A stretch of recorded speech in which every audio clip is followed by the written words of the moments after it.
একজন পুরুষের আয় ও সম্পদের উপর সবচেয়ে বেশি হক কার থাকে, আসুন জেনে নেই। এক হুজুরের কাছে এক ব্যক্তি গেল এবং একটি প্রশ্ন করল। হুজুর খুব সুন্দর করে উদাহরণ দিয়ে উত্তর দিলেন।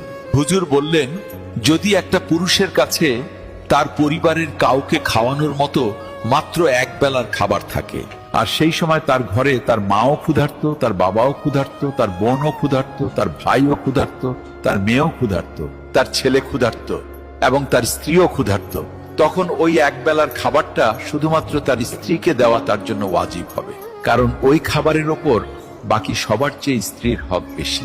অর্থাৎ স্ত্রীর উপর খরচ করা স্বামীর জন্য সদকাও, ইবাদতও, আবার দায়িত্ব।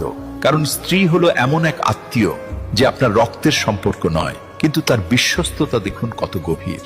মা, বাবা, ভাই বোন আপনার নিজের রক্ত, কিন্তু স্ত্রী হলো এমন এক সম্পর্ক যা আপনার ভাগ্যে বা নসিবের মাধ্যমে আপনি পান। আর তারপর সে আপনার সব ক্লান্তি, সব ব্যথা এবং সব দুশ্চিন্তা ভাগ করে নেয়। তার মনে আপনার জন্য দোয়াও থাকে, আবার আপনার জন্য তার ত্যাগও থাকে। আর আল্লাহ এই সম্পর্ক নিয়ে বলেছেন, নারীরা তোমাদের জন্য পোশাক স্বরূপ আর তোমরা তাদের জন্য পোশাক স্বরূপ। অর্থাৎ স্বামী ও স্ত্রী একে অপরের সাহারা, ইজ্জত এবং পর্দা। তাই স্ত্রীর ওপর খরচ করা শুধু ফরজ নয়, বরং এটা ভালোবাসার বহিঃপ্রকাশ।